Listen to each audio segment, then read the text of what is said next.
बहुत बहुत स्वागत है जय किसान ट्रैक्टर पे आपका। और जैसा कि आपने एक बड़ा अच्छा एक सवाल पूछा है कि किस प्रकार से किसान अपने फसल पे यंत्रों का उपयोग करता है।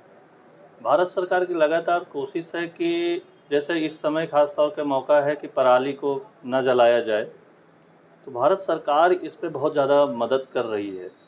कृषि यंत्र आज के इतने आधुनिक हो गए हैं कि अगर किसान चाहे तो उसका उपयोग करके अपने समय, लागत और साथ-साथ मेहनत तीनों चीज़ों को बचा सकता है।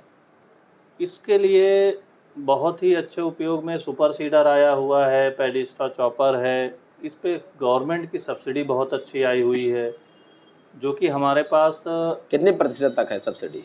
लगभग 40% से लेके 80% तक सब्सिडी है। हमारे यहाँ से अगर कोई ट्रैक्टर लेता है तो हम सरकार की योजना अनुसार उसमें 80% ट्रैक्टर की छूट भी आ रही है।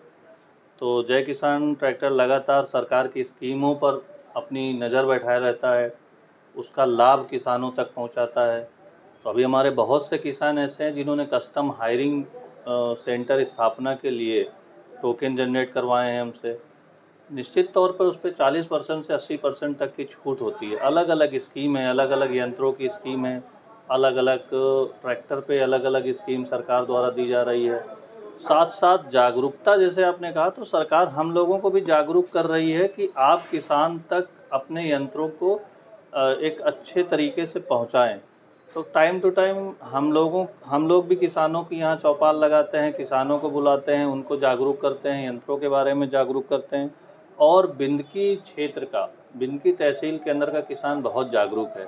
मुझे लगता है कि इस बार शायद पराली में 1 या 2 ऐसे केस नज़र आए होंगे, अब तक जो पेपर या न्यूज़ में समझ में आ रहा है। नहीं तो सारा किसान जागरूक हो चुका है और उसका सीधा प्रभाव हमको देखने को मिलता है। आज के डेट पे लोग अच्छे ट्रैक्टर माँग रहे हैं, जिस पे अच्छे-अच्छे यंत्र चलाए जा सकें। अच्छा, आप तो आइसर का एजेंसी ले रखा हुआ है, तो जी, आप सभी को चाहते होंगे लोग आइसर का ही ट्रैक्टर खरीदें, लेकिन बाज़ार में तो कई सारी कंपनियाँ हैं, जी, पर अदर कंपनियों की अपेक्षा आइसर जी। पर क्या बेहतर है कि लोग आइसर की ओर रुझान करें? आपने क्या महसूस किया तमाम सारी चीज़ों को ध्यान में रखते हुए? देखिए, हमारी ट्रैक्टर एजेंसी अभी 2 साल से हम लोग एक अच्छा व्यापार कर रहे हैं। तो इस पे मैंने ये देखा कि आइसर में पहले से ही लोगों का बहुत बड़ा भरोसा है। जैसे आइसर ट्रैक्टर अन्य ट्रैक्टरों की अपेक्षा में इसका मेंटेनेंस नहीं है, इसका जो फ्यूल कंजप्शन है वो बहुत कम है। आइसर ट्रैक्टर के पास 40 से 45 मॉडल रनिंग में केवल और केवल अपने इस क्षेत्र के लिए हैं। वैसे तो बहुत सारे हैं, लेकिन करीब 40-45 मॉडल हमारे यहाँ पे हैं।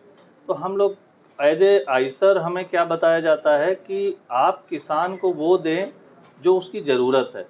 तो ये 45 मॉडल जो हैं, तो हम किसान की पहले ज़रूरत को देखते हैं।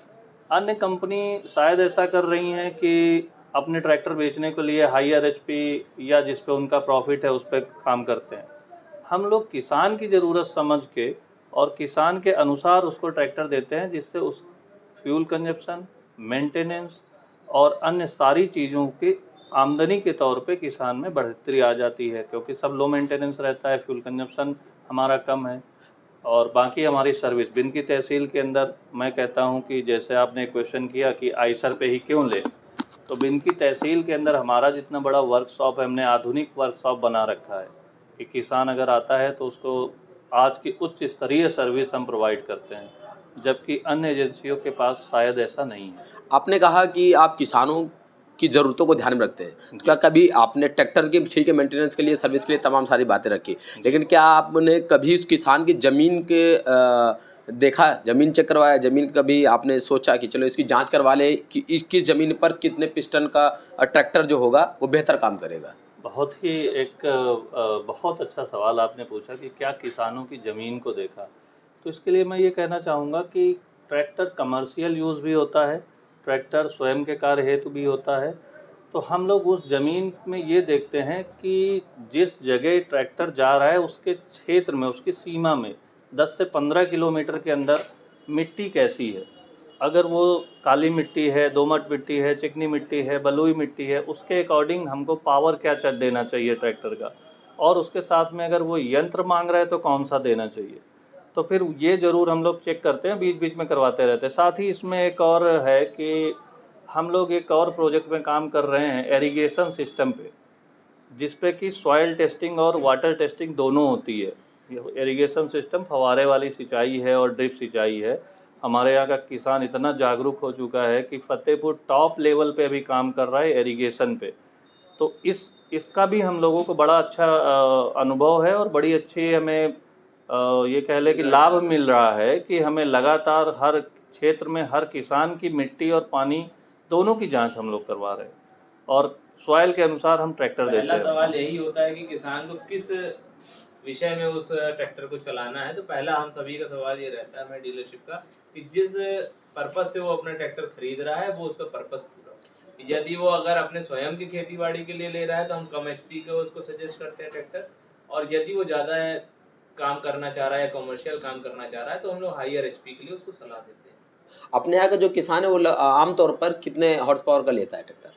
इस समय 40 एचपी तक का जो सेगमेंट था वो अभी तक ज़्यादा रहा है अपने पूरे क्षेत्र में, लेकिन इस समय 50 एचपी के ट्रैक्टर की अच्छी डिमांड है, क्योंकि 50 एचपी का ट्रैक्टर सभी कार्य करने में और जो है 48, 54, 60 ब्लेड के रोटावेटर को चला पाने में समर्थ, और जो भी बड़े यंत्र उनको चला पाने में समर्थ।